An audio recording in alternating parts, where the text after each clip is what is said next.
Three, two, one, boom. Hello, and welcome to the fifth episode of the Bucket List podcast. You have actually been someone I've been wanting to have on for quite some time. I really like your content, and Hmm.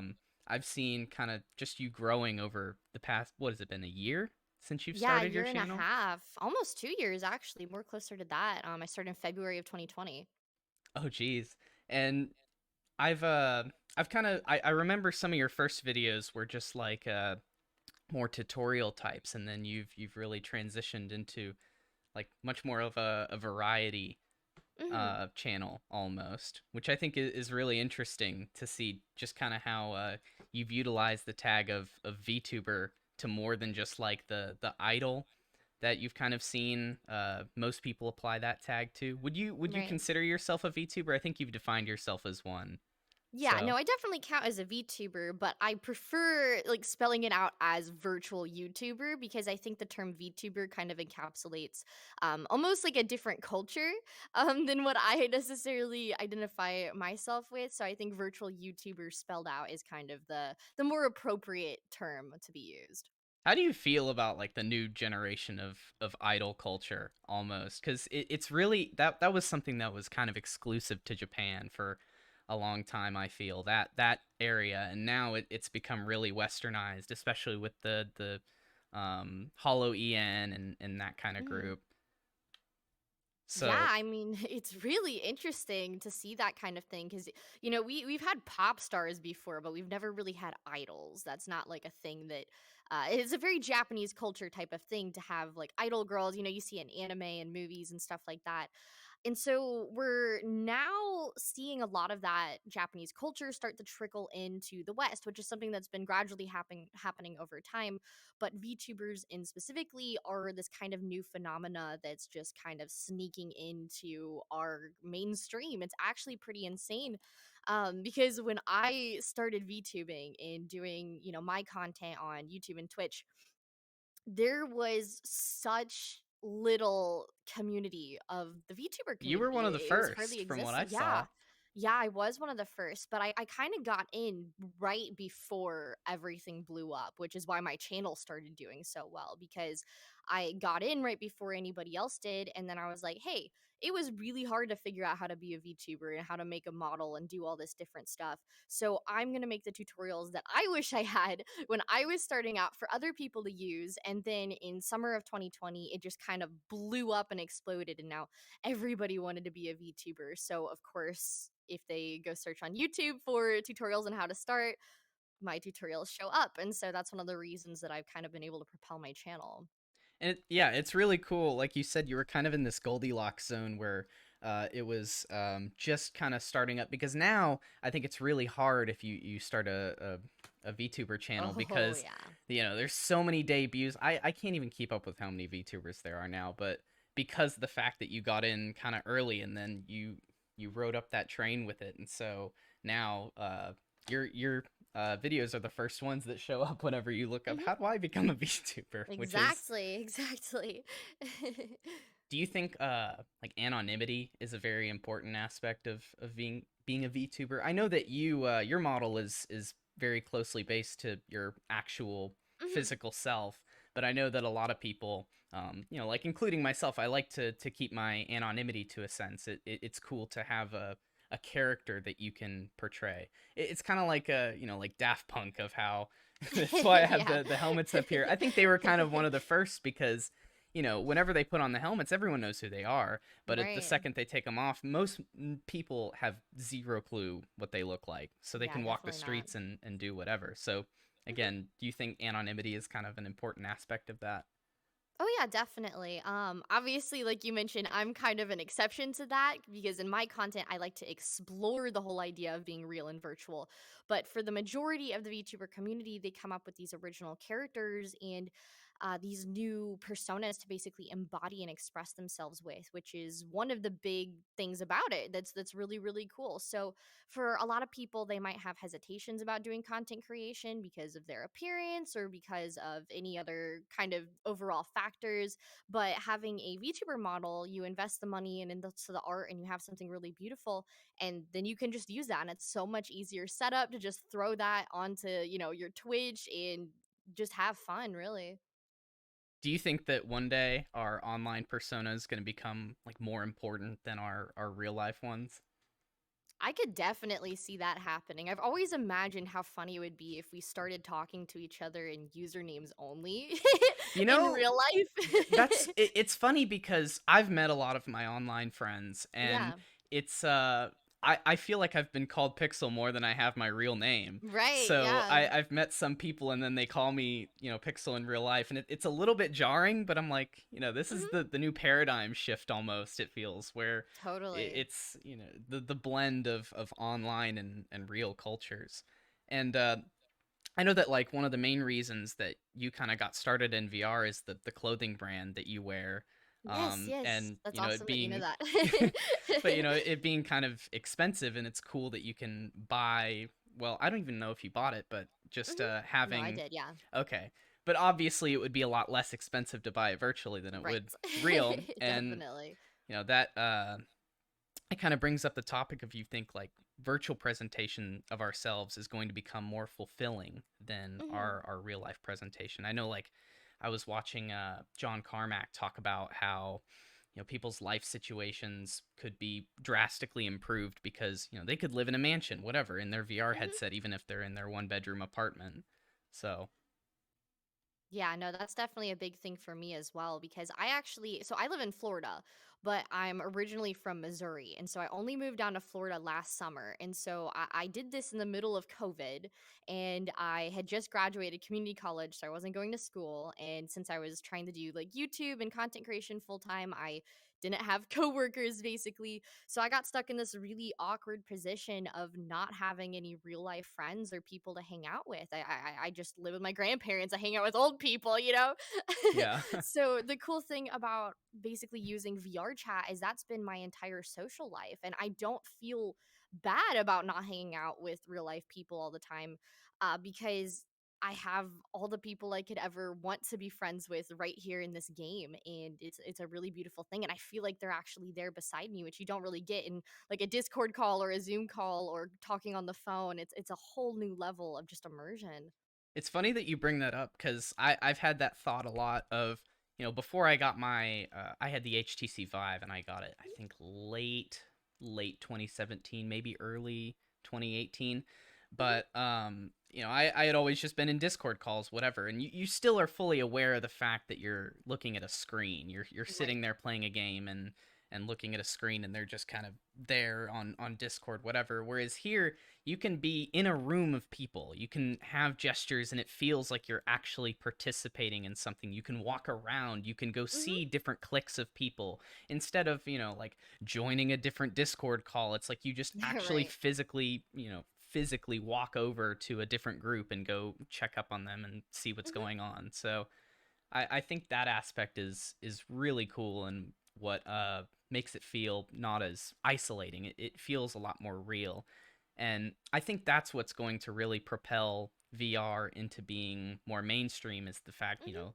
people look at normal people would look at people online and be like, "Oh, they're huddled up in their room talking to their online friends." But really, it's like you're in a place. You're doing Mhm. things. You're actually there almost. It's the closest you'll get. And I think it gained a lot more legitimacy with COVID and people not being able to go see their friends and family.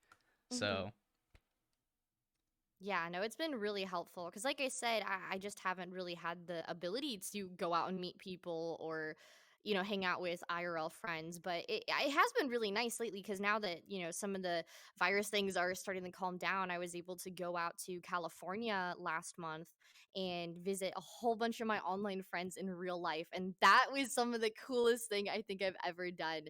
And now I'm kind of making it a regular thing to meet up with my online friends in real life and have some IRL experiences together. Because that's the thing about VR that I think people do need to keep in mind is that it's not a replacement for, your kind of objective reality. It's not a replacement for that. It's an enhancement to it.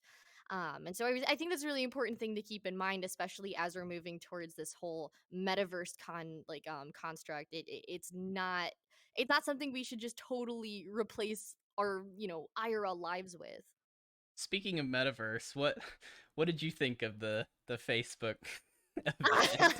Well, I actually have an entire video that you can go watch where the title is Roasting Facebook and Dying Inside Yeet. That is, I feel like that encapsulates my entire feelings about the whole presentation.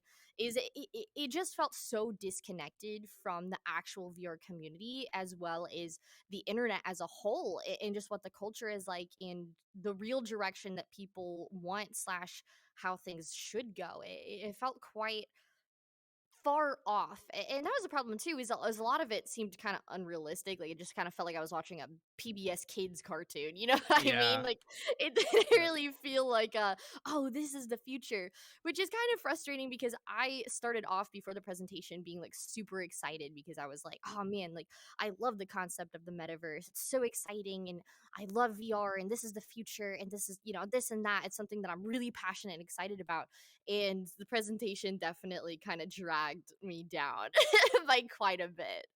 Yeah, I the thing is I think, well, Oculus is dead. That it's funny to think about. If you've seen, like, Yeah. I was just going through my YouTube feed, and then Brad Lynch, I had him on here a bit Mhm. ago, but his video of like Oculus, the brand is actually just gone. Like it's kind of the end of an era Yeah, it's of Oculus. crazy. But they do make really good headsets. It's just I hate Facebook so much. I refuse to Yeah, buy any of their I products. totally get it. So I was excited to see that, like, oh, they're actually removing the Facebook requirement from the Oculus headsets, but then it's like, oh, not really. It's still a Meta account that you have to Right. make, and then that's a whole separate thing.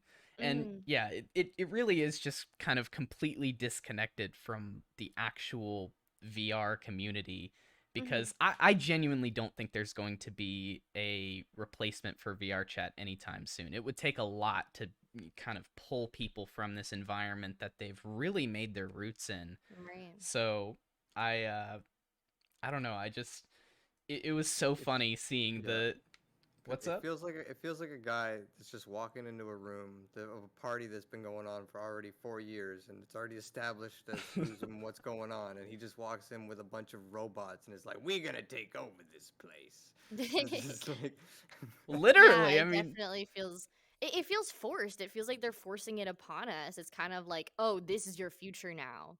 yeah. That I don't like that. It's very uncomfortable. Yeah, and I did watch your video, and it was interesting of how, like, they really didn't show anything. It was just kind of a bunch of like CG that they were like, Yes. look, this could be the future. This could be Right. this that. It's like, why don't you show some things that are happening now? Like why why Totally. why is in every vision of the future Mark Zuckerberg is just chilling at a poker table next to you? Like, what is this future? I don't want to be a the part of Zuck this. avatar? Dude, okay, Oh pull my up god. look up look up the Zuckerberg avatar at the Oculus event or the Meta event. Sorry, I'm gonna have to stop saying Oculus. I know it's hard to switch. It's hard to switch. It's kind of like you know how you use a like Ziploc or Band-Aid, whatever. It's just like a brand Mhm. term. That's kind of like what I'm gonna be doing with Oculus. It's just like it's an Oculus headset. That's Right. because it was Facebook. Let's see if you can pull it up. Oh my God, there it is. There it is. It's so bad. Oh my God. Like it's just so uncanny. He genuinely cannot look like a real human, And even when if I he saw the tried. clip and it showed him like on that, what's that board he always rides when he's on the shuttle? Oh, the God, the foil, the like Yeah, water foil foil board. thing. He had an ad in the ad of him with that like um sunscreen all over his face on a foil I board. It's saw not even that. a foil I board saw. game. Like it's his vision of the future of VR, where we're all just gonna foil board with Mark Zuckerberg. I would like to try one of those things. They look really fun. And then like I have you seen the movie Tenet? No, I actually never got around to seeing that one. It's kind of ridiculous because it's a Christopher Nolan movie and he's gonna Right. make Chris Nolan stuff. But they have this scene where they're in one of those water foils and Mhm. it's like a whole boat that's just hovering above the water essentially. I'm like, how do they make those things? That's kind Yeah. of insane. There was also this uh what company was it? They're making this like human-sized drone that you could fit into and fly around in. I was like, oh, that's pretty cool. And then I look at the price; it's $96,000. Like, no, thank you. Right. You It's switch just the camera back, right? yes. Yeah, Thank you just for making sure. reminding me. But that's another thing is like kind of relating to that being on the bleeding edge of technology. It kind of Mhm. sucks that you have to pay so much money for it, along with the fact that like Bitcoin is so high right now, so you can't get graphics cards to power the VR headset that you would want Right. to purchase. It's like I know my friend just bought a 3060 for like $1,200 or something like that. I'm like, Jeez. no, I'm not paying that. I'm That's crazy. Yeah, so a part of me wishes that Bitcoin would just fall so I can buy a graphics card for a reasonable price again and a PS5, but I guess that's just not happening. Um, so you're relatively new to VR. How Yeah. quickly do you feel that you kind of integrated into the culture of it? Oh my god, you don't even know. I literally the second that I put on my headset for the first time, I was like, this is my life. Like this is my new thing. This is what I want to run with for the rest of my life. Literally on that first day, I just knew it. And ever since then, I pretty much just jumped right into learning more about the culture behind VR chat and the community as a whole. I really wanted to get myself integrated into it and learn about it, learn from the leaders in it, and then hopefully become a leader myself, which is totally what's happened. And I'm still blown away by all the opportunities that I'm able to have. Like, because I'm just a VR baby, you know what I mean? I haven't even had VR for 2 years yet. And that's not that old. It's still very new, but I am really lucky that I've been able to come as far as I have, and I'm so passionate about it that I basically fill up all my time with learning about it and being in it and talking about it. So, like, yes, I'm completely and totally ingrained into it now. How many headsets do you have now? I currently only have two. So my first headset was an Oculus Rift S, and from there I moved up to the Index, and then whenever the Quest 2 came out, I got that as well. I want to get a Quest 2. I have an Index right now. I've gone Mhm, through a couple different headsets. I had the Vive first. Well, actually, no. I started with the Samsung Gear VR. That was mhm. my first headset. It's quite And funny. there was no what would you call it? Like the ability to move, it's just kind of your degrees of freedom. Mhm, But I was like, this is so cool. I can't wait for this technology to take off because I hadn't actually had a headset by that point, but I had always watched the videos of people with like the CV1 Rift or mhm, like the um back in the late days where they had the really boxy ones and mhm. wires coming out, like insane wires coming out the back. But it was just so crazy to see just how quickly it went from that to the HTC Vive and then to the Index and now where we're Mhm. thinking about varifocal lenses and Yeah, things like it's that. just exponential. Yeah, it's kind of insane because um I when I went from the Samsung Gear VR, I then got the PlayStation VR, and I Mhm, was like, okay, this could because you could move around in that one, but it was still very janky because it was using technology that they had before with the Move right. controllers. And Mhm, so I sold that and I got the Vive. And mhm, the first time I told myself I wouldn't play VR chat until I got a headset. That was kind of mhm. my thing. And the first day that I got into it, I was just like, "Oh my god." So you probably don't remember this world. It wasn't popular by the time that you got into VR. Do you Mhm. Gaia Night? Have you ever been into Oh, that no, world? no, yeah, Oh, I okay, totally know that okay. one. So I think Gaia Night was the first one that I went into, and this was back whenever they really didn't have any limitations on the Mhm. shaders that you could have or whatever. So I went in there, and then I remember seeing the moon from Majora's Mask come down on me because Yeah. someone had a shader like that. And it was Yeah. just so surreal, kind of seeing all of this and being like, wow, this is really the next level of Mhm. immersion for gaming and stuff. Uh, I had been looking forward to like what was it, Star Citizen, for that game to come out a Mhm. long time ago because I was like, oh, it's kind of the new frontier. You can do anything in that game. But then I realized that's what this is going to be, where you can Yeah. seriously do anything you want in here and you can make any world. We can have a podcast, or, right after this, we can Heck drop a yeah. portal and then go play Jet Set Radio in VR. Right. That's, have you been in that world yet? I haven't been to it yet. I've been meaning to, but it was made by my friend Lakuza. He is absolutely a very, very talented world builder, and I've actually been able to get a sneak preview of one of his worlds that he's working on called Bullet Time. And woo, Ooh. you guys, you don't even know what's coming. It's crazy stuff. The Jet Set Radio world is fantastic. You'll have Mm-hmm. to check it out. I spent probably, dreams, how long was I in that world? Like 5 hours straight, just like going Nice. around to the different areas. Because there's it's so different too, like seeing a game map in Mm-hmm. VR than it is actually being there. Because I had played Jet Set Radio Future, but it's so different whenever you can just look around and like you feel like the buildings are actually to scale. So Mm-hmm. it felt like exploring an entirely new world. Definitely. Excuse me. Do you think that like you think that we're due for a paradigm shift as far as like the blending cultures of VR and the real world kind of go? So do you mean like how people act in the real world and how they connect themselves to the virtual world? Is that what you're saying? So, okay. I know that like you've kind of expressed an interest in like Y2K media before.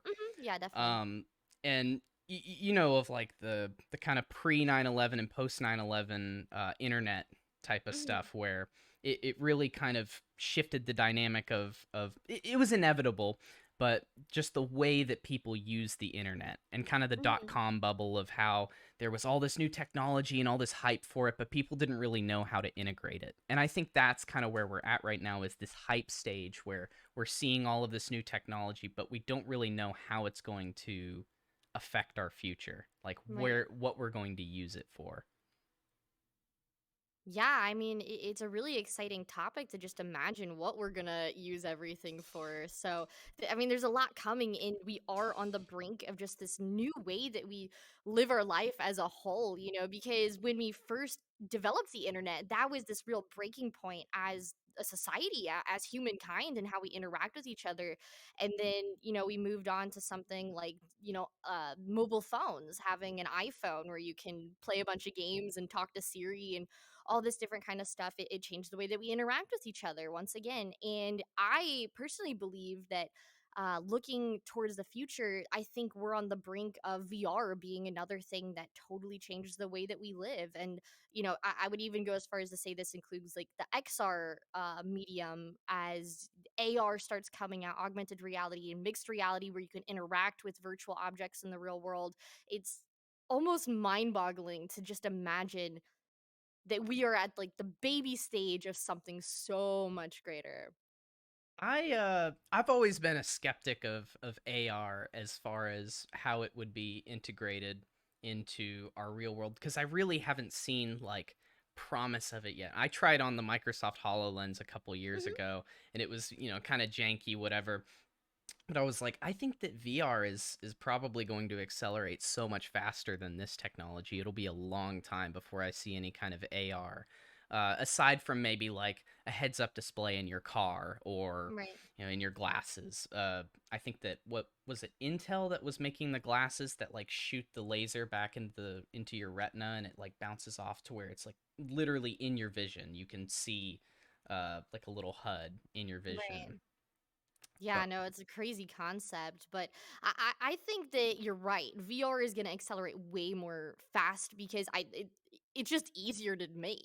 yeah. It's just easier to consume and make because obviously once you involve the real world into the technology, you have this really hard barrier of trying to force this virtual world that we have to somehow blend in naturally or even work with the real world, and that's a really really difficult thing to get right, and we have to do it right as well. So I do think we have a lot longer to go on kind of nailing those types of things versus VR. Now, I do want to touch back real quick on like, how you made your model before you actually started getting in VR. Is that right? Hmm. Yeah. I made it a few months before I started VR, and it's actually how I kind of got into VR is because I made the model and I was like, cool, now what do I do with Yeah. See, it? that's what I think makes your experience kind of different from others because most people Mhm, got a VR headset and then like making their identity was kind of totally. secondary. They went to worlds and kind of like found an avatar that suits them or then maybe eventually they were like, "Oh, I want to make my own avatar," and then Mhm. got to learn that. Whereas you had your identity kind of set and then the world exploring and socializing kind of became secondary to that. So do you think that kind Totally. of influenced your perspective on VR and Yeah, no, definitely. One of the most influential moments of my entire life was putting on my headset for the first time and going into VR chat, and I automatically loaded into my FIA avatar that I had created because I already had it in the game. And I spawn into my home world, and I remember so vividly. It's like the moment is just burned into my head. Was looking in a mirror for the first time and examining myself and putting my hand up to the mirror, and the features of my avatar resemble my real life body and my real life appearance, and so seeing that reflected just put this almost like electric shock through my brain where I was like, oh, I get it.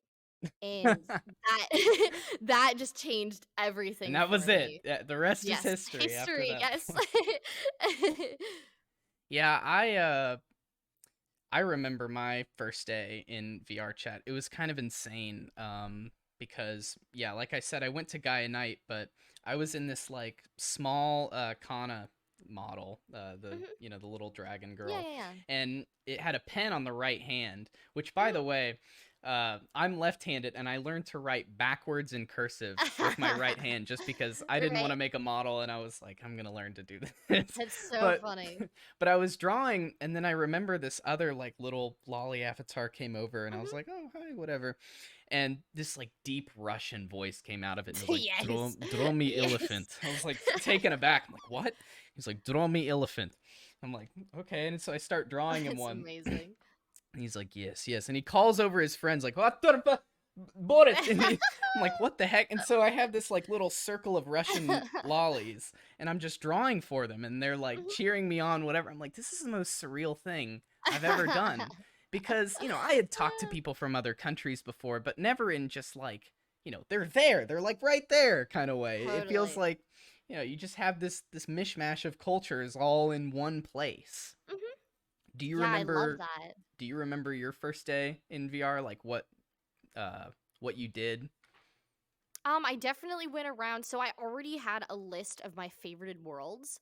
And I think the first one I went to was the Termina world from Legend of Zelda Majora's Mask because I am a huge Zelda fan. And so when I was playing VR chat before I had VR, I was like, oh man, the idea of becoming a part of these games that I've loved through my entire life is absolutely just a brilliant concept. So I basically went to a bunch of these Zelda worlds and then some of the other worlds off my favorited list and just explored by myself. I didn't even meet with any people. I just explored by myself and just took it all in and enjoyed it. I think it's kind of funny. I think I saw something recently about how Ocarina of Time, like there's a world where you can play Ocarina of Time in VR or something, or I think that one is Breath of the Wild. They recreated oh, the Breath whole of the Wild. beginning Great Plateau section of the game. Okay. But it's like it's funny to think about how, you know, like Nintendo is really just drip feeding these games, these retro games and whatever to for people to play, and then it's like, hey, you want to pay $30 a month on top of what you were already paying for Nintendo Right. Switch Online? It's like, how about I just go play the game in VR and pirate it, where Mhm. you gave me this way better way of playing it. And I hope that these developers kind of realize, like, there's this quote by Gabe Newell where he says that piracy is more of a developer issue than it is a user issue, because they're not giving people a good way to play their games. Mm. So I think it's like, people want to be able to play these games legally and pay for them, whatever. But then it's like, Mhm. you don't give us any good way to play them. The emulators that No. you put them on are terrible.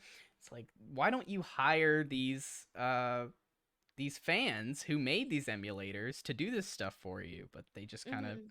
refuse to do that. So I think it's interesting how, like, people are taking these worlds and old games and putting them into VR, when the developers kind of just refuse to do that sort of thing and make it into a new experience. Yeah, definitely.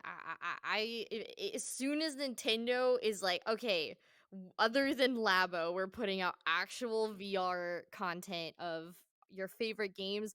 I don't care how much money it is, I will spend it. Yeah, I totally forgot Labo was a thing until you just said Yeah, it. it's I guess technically their second jump into VR after the whole, dare I say it, Virtual Boy incident. Oh gosh. Yeah, that was It was so bad. It like actually killed excitement for VR completely. Like there was so much potential and they did it so badly that people had this extremely sour taste in their mouth that lasted straight up 20 years, you know? yeah. Where people didn't care. They were like, "Oh, this is stupid," or "Oh, it's going to fail, so why even bother?"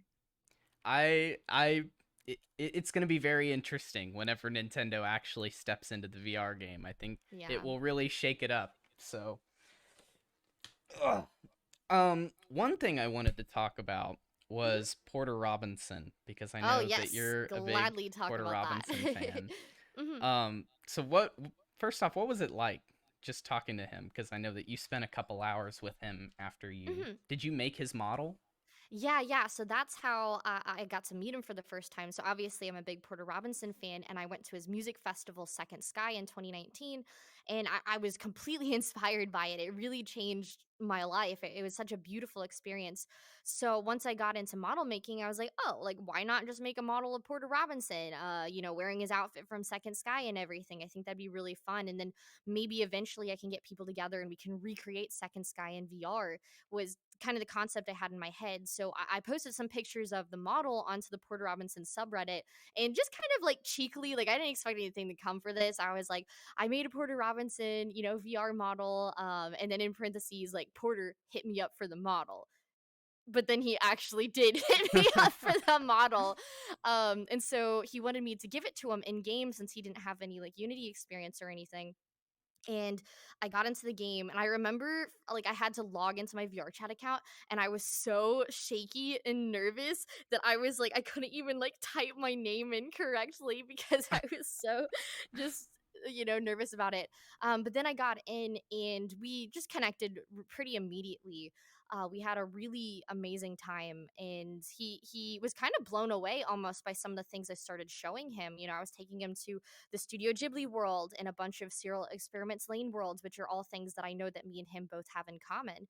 And I kind of took him on this tour, and he got his girlfriend Rika in, and the three of us just explored the beauty of VR chat together because he was a big VR fan already, but never really integrated himself into VR chat. So I took him to a world that had Porter Robinson references in it, and I was like, "Hey, look, like somebody made this." And during that, he started asking me some questions about myself. He was like, "Okay, so why are you in VR? What do you do?" And I basically started explaining that I had just started this channel, and I was doing it because I was so passionate about it. It was my everything. It was my life, and that I was making all these decisions in my life where I was kind of following my gut intuitive feeling to do things, even if it was really really difficult or didn't make a lot of sense logically, I was like, I'm just following my gut because this feels right to me. I have to do this. I have no choice but to do this. And we had this conversation, and he was so inspired by it that he actually like shadow played it, saved it, and then posted it as a video to all of his social media accounts. And that was probably the most surreal moment of my entire life. Is I think everybody has that one person they look up to so much, whether that's like a musician or a director or a writer. Everybody has the person that inspires them. And for me, that literally is Porter Robinson. And so knowing that I was able to have the opportunity to inspire him back was wow. Like I can't even explain. It's such a beautiful opportunity that I know not a lot of people would ever have in their life. And I'm just like very thankful that I had that. I love Porter Robinson. I've been a fan since Worlds. I have Worlds on vinyl, and it sits Hmm. over on my in my collection. Hmm. But Hmm. I I've been thinking about going to see him maybe this weekend because I know he's going to Yes, perform in yes, Dallas. yes. It'd be Do like a it, do it, do 5.5 hour drive. I'm like, it.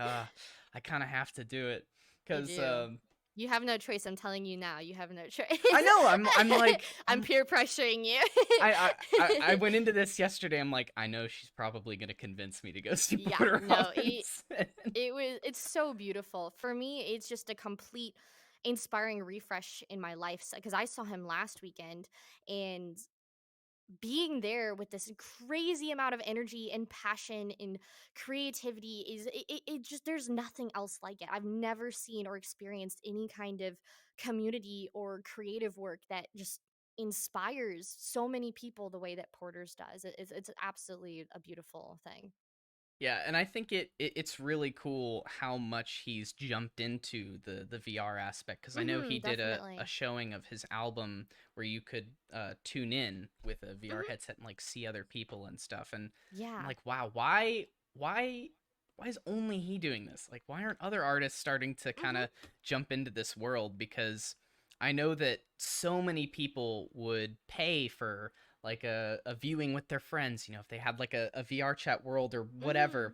where you could go and have like 10 friends and all just see the same concert across all instances, Right. but you have your own private group, so it feels like a big concert. Hmm. Yeah, it's fantastic. I love being able to hop into VR. And you're right, he is one of the only people doing it right now and doing it right in that, fact as well. And it's really interesting because obviously I'm very ingrained into the VR community. It's a huge part of my life. It is my social circle. I'm involved in so many different events and organized communities and all this kind of stuff.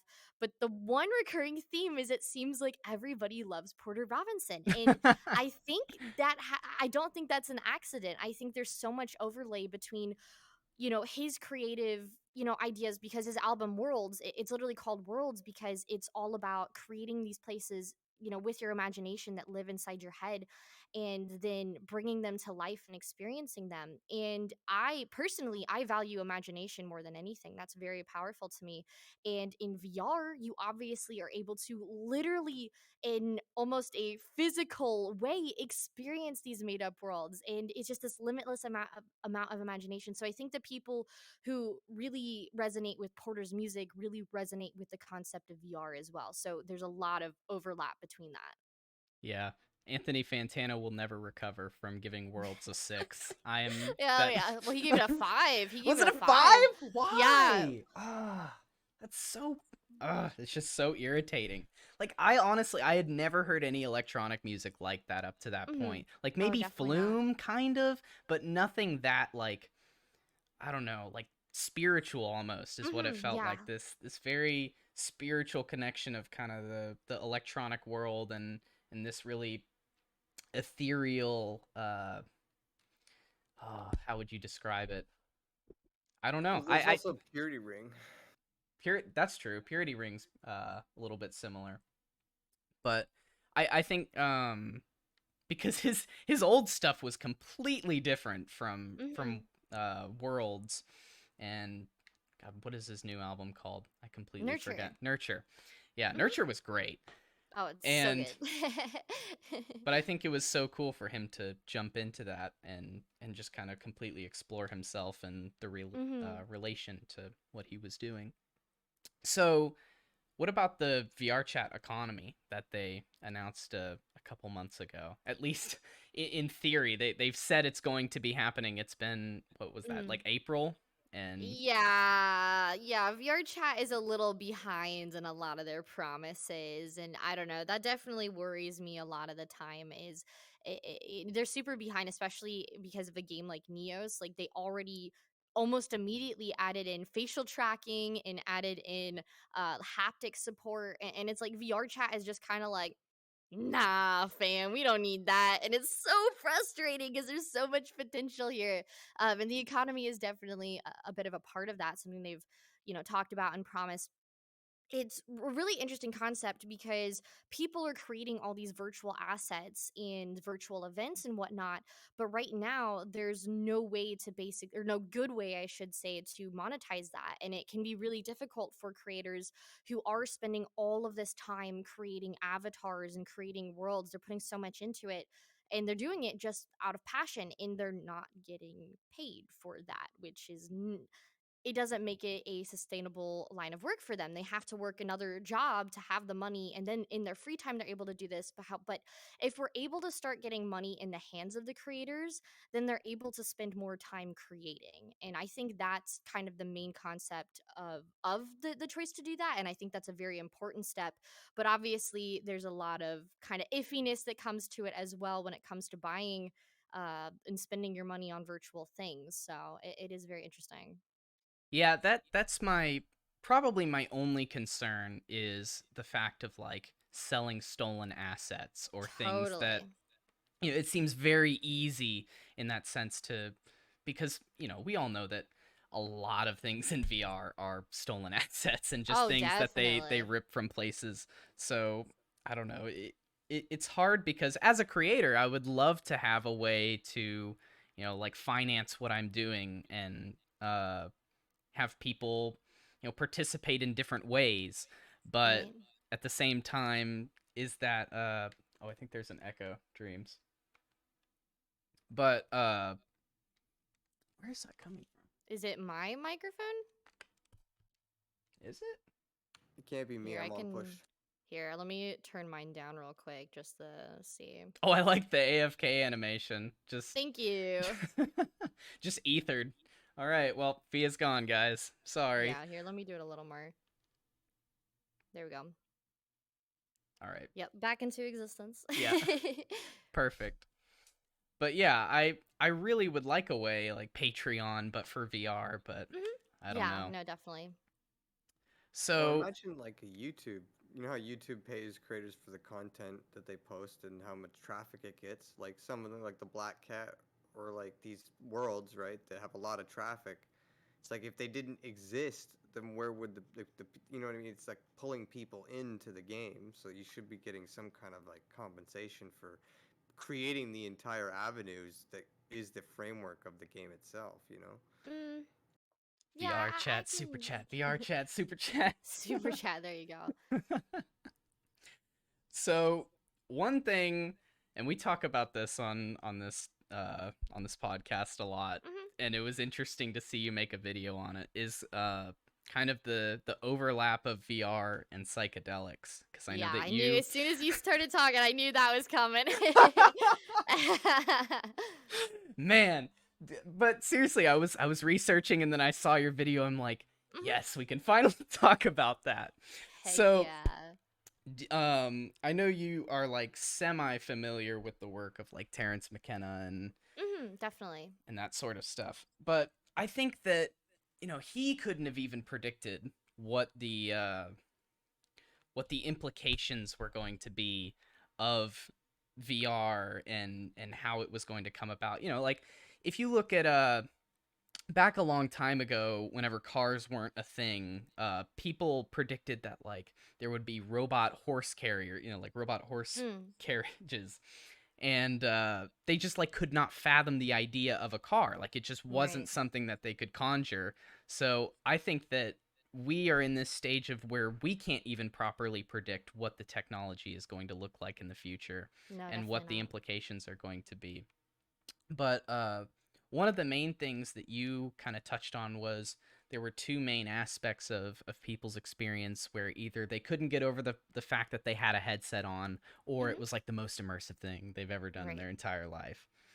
And I think it's interesting because it really depends on one, like the headset, and two, the Hmm. mindset that you go into it with. If you go in with a headset that has a really big screen door effect, you're going to become very aware of that screen door effect Oh yeah. because psychedelics typically make it to where you recognize these patterns a lot more often, and so you're going to see that screen door effect and it's going to bug you, and if you can't get over that fact, you won't have a great time.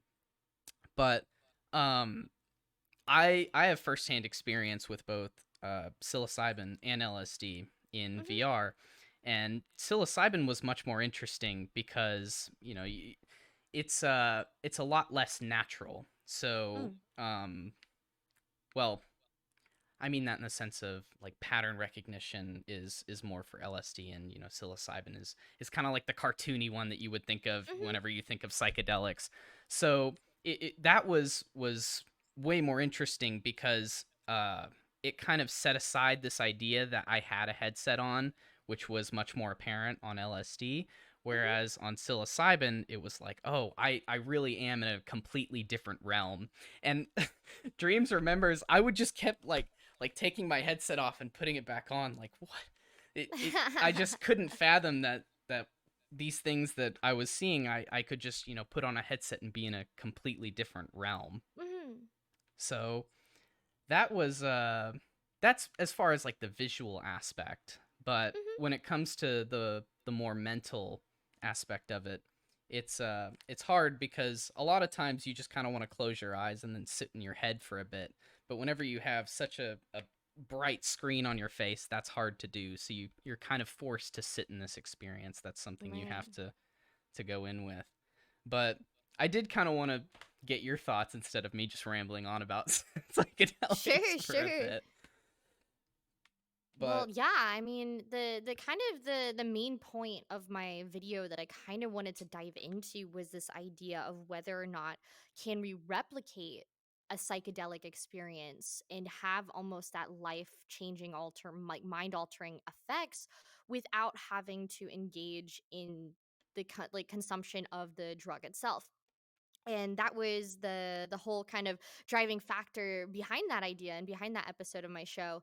So I went and I talked to a lot of people about their firsthand experiences, and then I also went and played a whole bunch of VR like psychedelic type games, as well as interview one of my friends and fellow VR enthusiasts, Joaquim Vindez, and he is basically a complete expert when it comes to VR and perception on VR. He's actually getting his PhD in VR. So he spends all of his time on this stuff.